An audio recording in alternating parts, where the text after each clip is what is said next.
March 2026లో ఏ car brand ఎన్ని కార్లని అమ్మింది అనేది ఈ వీడియోలో తెలుసుకుందాం. ఫస్ట్ అయితే టాప్ పొజిషన్లో ఉన్నది ఎప్పుడు ఉండేది మారుతి సుజుకీనే. అదైతే మారలేదు. మిగతా బ్రాండ్లు ఎన్ని కార్లు అమ్మాయి అనేది తెలుసుకుందాం. ఫస్ట్ నేను చెప్పినట్లుగా మారుతి సుజుకీనే టాప్ పొజిషన్లో ఉంది. అది ఎన్ని కార్లు అమ్మిందంటే 1,66,219 కార్లు, 1,66,219 కార్స్ అమ్మారనమాట. తర్వాత కమర్షియల్ అయితే 3,209 కార్స్ అమ్మారు. మనమైతే ప్యాసింజర్ కార్స్ గురించి చూస్తున్నాం కాబట్టి 166,219 అనమాట. ఇదైతే చాలా మంచి నెంబరు. వీళ్ళు యాక్చువల్గా నెంబర్స్ వీళ్ళ మార్కెట్ షేర్ అయితే తగ్గుతూ ఉంది. కారణం ఏంటంటే మీరు ఈ నెంబర్లు చూసి వీళ్ళే టాప్ పొజిషన్లో ఉన్నారని అనుకోవచ్చు. కరెక్టే, టాప్ పొజిషన్లో ఉన్నారు. వాళ్ళ పర్సంటేజ్ అయితే మాత్రం తగ్గుతూ వస్తుంది అన్నమాట. కారణం ఏంటంటే మల్టిపుల్ రీజన్స్. వేరే బ్రాండ్స్ సేల్స్ ఇంప్రూవ్ అవుతుంది కాబట్టి వాళ్ళ షేర్ మార్కెట్ తగ్గుతుంది అనమాట. షేర్ అయినా still they are making lot of profit అనుకోండి. Last year top selling car ఏదంటే మారుతి సుజుకి డిజైర్ అనమాట. ఇప్పుడు చాలామంది కార్ల సేల్స్ తగ్గుతున్నాయి అంటున్నారు కదా, లైక్ సెడాను, హ్యాచ్ బ్యాక్ ఇలాంటివి. యాక్చువల్గా చూస్తే టాప్ సెల్లింగ్ కారే డిజైర్ ఉంది. సెడాన్ టాప్ పొజిషన్లో ఇవి ఉన్నాయి యాక్చువల్గా, కానీ మన వాళ్ళు ఊరికే మ్యానుఫ్యాక్చర్స్ అలా చెబుతున్నారా ఏంటో అర్థం కావట్లేదు. హ్యాచ్ బ్యాక్లు ఎవరు కొనట్లేదు, సెడాన్లు ఎవరు కొనట్లేదు అంటారు. సేల్ చూడండి ఒకసారి, సుజుకి వాళ్ళ సేల్స్ చూడండి. టాప్ లిస్ట్లో ఎప్పుడు డిజైర్ ఉంటుంది, వ్యాగనార్ ఉంటుంది, బలీనో ఉంటుంది కదా, స్విఫ్ట్ ఉంటుంది, ఆల్టో ఉంటుంది. మంచి ఆప్షన్స్ ఇస్తే కొంటారు. మనోళ్ళు వేరే బ్రాండ్స్ వాళ్ళు ఇవ్వడం లేదు కదా. హ్యాచ్ బ్యాక్లు ఎవరు, సెడాన్లు ఎవరు, కొత్త మోడల్స్ తీసుకురారు.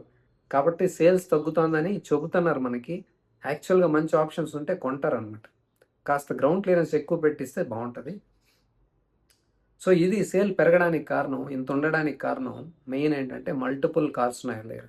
చిన్న కార్లు ఉన్నాయి, ఆల్టో, ఎస్ప్రెస్సో లాంటివి, సెలెరియో లాంటివి, స్విఫ్ట్, చాలా ఆప్షన్స్ ఉన్నాయి వీళ్ళ దగ్గర. కాబట్టే ఎక్కువ కార్లు కొంటుంటారు. దానికి తోడు మైలేజ్ ఎక్కువ ఉంటుంది. దానితో పాటు ఆఫ్టర్ సేల్ సర్వీస్ బాగుంటుంది.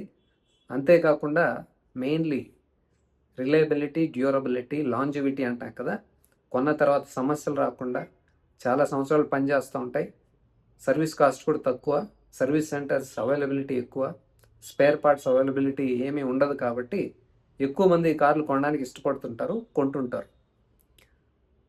ఇంకా ఎక్కువ మైలేజ్ కావాలనుకున్న వాళ్ళకి సిఎన్జి కూడా ఉంది, స్ట్రాంగ్ హైబ్రిడ్ కూడా ఉన్నాయి. కాబట్టి ఇది టాప్ పొజిషన్లో ఉంది. ఇంకా కొన్ని సంవత్సరాలు ఇది ఇలాగే కంటిన్యూ అవుతుంది. కొత్తగా ఎలక్ట్రిక్ కార్ కూడా తీసుకొచ్చారు. ఫ్యూచర్లో ఏమవుతుందో ఎలక్ట్రిక్ కార్స్ గురించి చూద్దాం. తరువాత స్థానంలో ఉన్నది టాటా. వీళ్ళు ఎన్ని అమ్మారంటే 66,971 యూనిట్స్ అనమాట. 66,971 కార్స్. వీళ్ళు సెకండ్ పొజిషన్లో ఉండడానికి కారణం ఏంటంటే ఫస్ట్ సేఫ్టీ. మనకి ఇంట్రడ్యూస్ చేసింది సేఫ్టీ, అంటే మనకి అందరికీ అవేర్నెస్ తీసుకొచ్చింది టాటా. సేఫ్టీ వీళ్ళ టాప్ సెల్లింగ్ పాయింట్ అనమాట. తర్వాత ride and handling, safety, ride and handling, comfort చాలా బాగుంటాయి వీళ్ళకి. చూడడానికి కూడా నాకైతే టాటా పంచ్ చాలా ఇష్టం. టాటా పంచ్, తర్వాత టియాగో, ఈ రెండు నాకు చాలా ఇష్టం. హారియరు, సఫారీ అవి కూడా బాగుంటాయి, కానీ నాకైతే పర్సనల్గా టాటా పంచ్, టియాగో అంటే చాలా ఇష్టం నాకు. వీళ్ళు ఎక్కువ సంఖ్యలో సేల్ అవుతున్న కార్లు చూస్తే టాటా పంచ్, నెక్సాన్ చాలా ఎక్కువ సంఖ్యలో సేల్ అవుతుంటాయి ప్రతి నెల. అవి వీళ్ళకి సేల్ ఇంత పెరగడానికి, ఇంత పేరు రావడానికి ముఖ్య కారణం టాటా పంచ్, నెక్సాన్. ఈ బాడీ స్టైల్స్లో ఇంకా తీసుకొస్తే బాగుంది. నెక్సాన్ కూడా నెక్స్ట్ ఇయర్ లేకపోతే ఈ ఇయర్ ఎండ్లోనే ఫేస్ లిఫ్ట్ రాబోతుంది అనమాట. దాంట్లో నాకు తెలిసి బాడీ స్టైల్ మారుస్తారని అనిపిస్తుంది. చూద్దాం ఏమవుతుందో. ఇప్పుడు పంచ్ చూస్తే మనకి బాక్సీ లాగా ఉంది కదా, నెక్సాన్ కూడా అలాగే బాక్సీ లాగా తయారు చేసి తీసుకొస్తారని అనుకుంటున్నాను. చూద్దాం అదేమవుతుందో ఫేస్ లిఫ్ట్ వచ్చినప్పుడు. నెక్స్ట్ తర్వాత స్థానంలో ఉన్నది మహీంద్రా. ఇది కూడా వీళ్ళ టాప్ సెల్లింగ్ పాయింట్స్ ఏంటంటే first looks, safety, looks, engine చాలా బాగుంటాయి. మన ఇండియన్ బ్రాండ్స్ రెండు వాళ్ళ స్ట్రెంగ్త్ ఏంటంటే safety, looks, ride ride and handling, comfort చాలా బాగుంటాయి ఇవి. వీళ్ళలో ప్లస్ పాయింట్ అంటే వీళ్ళు నమ్ముకునేది ఎప్పుడు మంచి engines, powerful engines, performance oriented engines. At the same time body styles, వీళ్ళంతా ఎస్యూవీని నమ్ముకుంటారు అనమాట. వీళ్ళు హ్యాచ్ బ్యాక్లు, సెడాన్లు వాటిపైన వీళ్ళు ఏమీ తీసుకురావట్లేదు ప్రస్తుతానికి. ఫ్యూచర్లో కూడా నాకు తెలిసి there is no hatch back or sedan from Mahindra. వాళ్ళు క్లియర్గా only SUV and then performance, ఈ రెండింటిపైన ఉన్నారనమాట. మంచి క్లారిటీ ఉంది. కొన్ని బ్రాండ్స్కి ఆ క్లారిటీ లేక చాలా కన్ఫ్యూజన్లో ఉంటారు. హ్యాచ్ బ్యాక్ తేవాలా, సెడాన్ తేవాలా, లేకపోతే ఎస్యూవీ తేవాలా, 4-wheel డ్రైవ్ తేవాలా అని కన్ఫ్యూజన్లో ఉంటారు. వీళ్ళకి ఆ కన్ఫ్యూజన్ ఏం లేదు, క్లియర్గా ఉన్నారు. మేమైతే only SUV, only power oriented ఇంజన్సే ఇస్తాం, మేము పర్ఫార్మెన్స్ ఓరియంటెడ్ ఇంజన్సే ఇస్తాము. నెక్స్ట్ అందుకే చాలామంది వాళ్ళ కార్లు కొనడానికి కారణం ఏంటంటే ఇదే. మనకు చూస్తే థార్ చూడండి, 3XO చూడండి, బొలెరో చూడండి, 7XO చూడండి, ఏది చూసుకున్నా కానీ మంచి బాడీ స్టైల్స్ చూడడానికి చాలా బాగుంటాయి. ఇంజన్స్ అయితే టాప్ క్లాస్ అనమాట, చాలా బాగుంటాయి. తర్వాత సేఫ్టీ కూడా మంచి సేఫ్టీ ఉంటాయి. టాటా, మహీంద్రా చెప్పాల్సిన అవసరం లేదు కదా. ఆల్మోస్ట్ అన్ని కార్లు 5 స్టార్ లేకపోతే మినిమం 4 స్టార్ తీసుకొస్తాయి అన్నమాట క్రాష్ టెస్ట్లో. అది భారత్ ఎన్క్యాప్ అయినా, గ్లోబల్ ఎన్క్యాప్ అయినా. చాలామంది పర్ఫార్మెన్స్ కావాలనుకున్న వాళ్ళు మహీంద్రాని చూస్ చేసుకుంటూ ఉంటారు. కాస్త బడ్జెట్ తక్కువ ఉంది, చిన్న కార్లు కావాలంటే టియాగో, టిగోరు, టాటా పంచు, నెక్సాన్ లాంటివి చాలా ఉన్నాయి, అవి కొంటుంటారు అనమాట. ఎక్కువ పవర్ఫుల్ ఇంజన్స్ కావాలంటే మహీంద్రా, లేదంటే టాటా సేఫ్టీతో పాటు. తర్వాత స్థానంలో ఉన్నది హుండాయ్. వీళ్ళు ఎన్ని అమ్మారంటే 55,064 యూనిట్స్, 55,064 కార్లు అమ్మారనమాట. వీళ్ళు సెకండ్ స్థానం నుంచి 4వ స్థానానికి వచ్చారు. కారణాలు అంటే నేను ఇప్పుడే చెప్పాను కదా, ఆ పాయింట్ వీళ్ళకి కూడా అప్లికేబుల్ అనమాట. Like clarity. ఇప్పుడు చాలామంది మన వాళ్ళు ఏం కావాలని కోరుకుంటున్నారు, బాక్సీ డిజైన్ కావాలి కదా, మంచి పవర్ఫుల్ ఇంజన్స్ కావాలి, మంచి గ్రౌండ్ క్లియరెన్స్ కావాలి. తర్వాత సేఫ్టీ, మెయిన్లీ సేఫ్టీ కూడా అవేర్నెస్ పెరిగింది, సేఫ్టీ కావాలని చూస్తున్నారు. వీళ్ళు దానిపైన పనిచేయాలన్నమాట. లైక్ జిమ్నీ, తారు, బొలెరో, ఆ బాడీ స్టైల్, ఆ ప్రైస్ పాయింట్లో సేఫ్టీతో పాటు మంచి ఇంజన్స్తో తీసుకొస్తే వీళ్ళది కూడా సేల్స్ పెరగడానికి ఆస్కారం ఉంది. వీళ్ళు ఈ స్థానంలో ఉండడానికి కూడా చాలా కార్లు ఉన్నాయి వీళ్ళ దగ్గర. i10, i20, ఎక్స్టరు, కొత్తగా వచ్చింది కదా వెన్యూ, చాలా బాగుంది చూడడానికి. మీకు తెలియకుండా ఉంటే వెన్యూ క్రాష్ టెస్ట్ చేశారు, భారత్ ఎన్క్యాప్లో 5 స్టార్స్ వచ్చాయి. వెన్యూ కొనాలని చూస్తుంటే ఆ సెగ్మెంట్లో ఇప్పుడు మంచి కార్ అది, సేఫ్టీతో పాటు మంచి ఇంజను, చూడడానికి కూడా చాలా బాగుంది. చూడండి, ఇంకా క్రెటా గురించి చెప్పాల్సిన అవసరం లేదు కదా, చాలామందికి ఇష్టమైన కారు. ప్రతి నెల టాప్ 5లో ఉంటుంది అనమాట. అది అంత మంచిగా సేల్ అవుతుంది. అది వాళ్ళకి ఇంకా పొటెన్షియల్ ఉంది. మంచి కార్లు, మంచి బాడీ స్టైల్స్, మంచి ఇంజన్స్ తీసుకొస్తే వాళ్ళు ఇంకా పెరగచ్చు. అలాగే టాటా, మహీంద్రా కూడా ఇంకా స్కోప్ ఉంది. వాళ్ళు ఇంకా హైబ్రిడ్ పైన పనిచేస్తున్నారా లేదా పనిచేస్తున్నారని తెలిసిందనమాట. కానీ అది ఎంత తొందరగా తీసుకొస్తారనేది తెలియదు. వాళ్ళు ఎలక్ట్రిక్ కార్ల పైన ఎక్కువ ఫోకస్ పెట్టిండారు, కానీ ఎలక్ట్రిక్ కార్లు అనుకున్నంతగా సేల్ కావట్లేదు, జనాలు కూడా అంత ఇష్టపడట్లేదు. వాళ్ళు కూడా హైబ్రిడ్ పైన పనిచేసి హైబ్రిడ్ తీసుకొస్తే వాళ్ళ సేల్స్ ఇంకా పైకి వెళ్తాయి. ఇప్పుడు టాటా 67 ఉంది ఆల్మోస్ట్, మహీంద్రా 60 ఉంది. ఇంకా ఒక 15-20 వేల సేల్స్ పెరగడానికి ఆస్కారం ఉంటుంది హైబ్రిడ్ తీసుకొస్తే. 15-20 అంటే ఇంకా ఎక్కువ పెరుగుతుంది నాకు తెలిసి. మీరు ఉదాహరణకి అనుకోండి, ఒక టాటా పంచ్లో హైబ్రిడ్ ఉంటే మైలేజ్ ఒక 30 దాకా ఉంటే ఎందుకు కొనరండి? సేఫ్టీ ఉంది, డ్రైవింగ్ చేయడానికి బాగుంది. హైబ్రిడ్ ఉంటే దాంట్లో 30 మైలేజ్ వస్తే హ్యాపీ కొంటారు కదా. అలాగే నెక్సాన్లో కూడా హైబ్రిడ్ ఉంటే అది ఒక 13-35 మైలేజ్ వస్తూ ఉంటాయి. ఊరికే చెప్తాను, హైబ్రిడ్ అనేది ఫ్యూచర్ అండి. ఎలక్ట్రిక్ అనేది ఇట్స్ వెరీ డిఫికల్ట్ థింగ్. అది కూడా పవర్ జనరేట్ చేయడానికి కోల్ వాడతారు, అది పొల్యూషనే. బట్ స్టిల్ మనం ఎక్కడో వేరే వాళ్ళ పైన డిపెండ్ అయ్యి ఉండాలి కదా, బ్యాటరీస్కి, చైనా పైన. That is not good.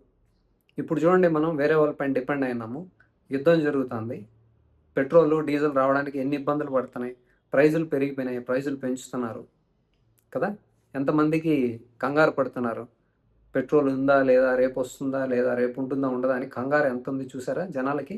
ఎందుకంటే మనము వేరే వాళ్ళ పైన డిపెండ్ అయి ఉన్నాం కాబట్టి. అది ఉండకుండా ఉండాలంటే మనకు కావాల్సిన ఎనర్జీ మనమే తయారు చేసుకోవాలి. లైక్ హైబ్రిడ్స్, సిరీస్ హైబ్రిడ్సో లేకపోతే ఎథనాలో ఇలాంటి వాటి పైన పనిచేస్తే చైనా పైన డిపెండ్ అవ్వాల్సిన అవసరం లేదు. ఇరానో లేకపోతే వేరే దేశాల పైన డిపెండ్ అవ్వాల్సిన అవసరం ఉండదు. సో వాటిపైన పనిచేయాలి.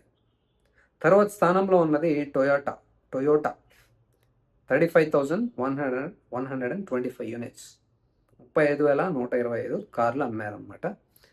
వీళ్ళు ఈ చిన్న కార్లు తయారు చేయరు వీళ్ళు. ఇదొకటి నాకు నచ్చదు టొయోటాలో. చిన్న కార్లు తయారు చేసి అమ్మితే మంచిది కదా, అందరికి ఇవ్వాలి కదా. రిలయబుల్ కార్స్ బాగుంటాయి, సేఫ్టీ కూడా బాగా ఉంటాయి వీళ్ళ దగ్గర. కానీ వీళ్ళు ఎక్కువ ప్రాఫిట్ ఉన్న కార్లనే అమ్ముతున్నారు, పెద్ద కార్లు. అది వాళ్ళ ప్రాఫిటే వాళ్ళు చూసుకుంటున్నారు. ఇట్ ఈస్ ఓకే, ఎవరైనా వాళ్ళ ప్రాఫిటే చూసుకుంటారు. ఒక దేశంలో ఉన్నప్పుడు వాళ్ళకి కావాల్సిన కార్లు కూడా తయారు చేసి ఇవ్వడం కూడా వాళ్ళు బాధ్యత కదా. అది కాస్త ఆలోచిస్తే బాగుంటుంది. ఇప్పుడు చాలామందికి టొయోటా కావాలనుకుంటారు, బడ్జెట్ తక్కువ ఉంటుంది. టొయోటా చిన్న కార్లే లేవు వాళ్ళ దగ్గర. వాళ్ళు ఏంటో ఎక్కువ ప్రాఫిట్ రాదని అందులోంచి ఎగ్జిట్ అయిపోయారా ఏంటో మనకు అర్థం కావట్లేదు. మీకు డౌట్ రావచ్చు, చిన్న కార్లు ఎందుకు లేవు, ఉన్నాయి కదా అని అనుకోవచ్చు. గ్లాన్జా లాంటివి. అది యాక్చువల్గా అవి సుజుకి కార్లు, they are not Toyota cars. ఆ చిన్న కార్లన్నీ టొయోటా కార్లు, చిన్న టొయోటావి కావు. సుజుకి కార్లు రీబ్యాట్ చేసి వాళ్ళు అమ్ముతున్నారు. నాకు కూడా టొయోటా కార్లు అంటే ఇష్టం, కానీ వాళ్ళు చిన్న కార్లు అమ్మట్లేదే. నా దగ్గర తక్కువ బడ్జెట్ ఉంది, నాకు చిన్న కార్ కావాలి. ఓ పంచ్ రేంజ్లోనో, ఓ టియాగో రేంజ్లోనో, ఒక నెక్సాన్ రేంజ్లోనో కావాలి. ఎక్కడున్నాయి వాళ్ళ దగ్గర? లేవే. చిన్న సెడాన్ లేదు, చిన్న హ్యాచ్ బ్యాక్ లేదు, మినీ ఎస్యూవీ లేదు. ఏంటో వాళ్ళ లాజిక్ మనకు అర్థం కాదు.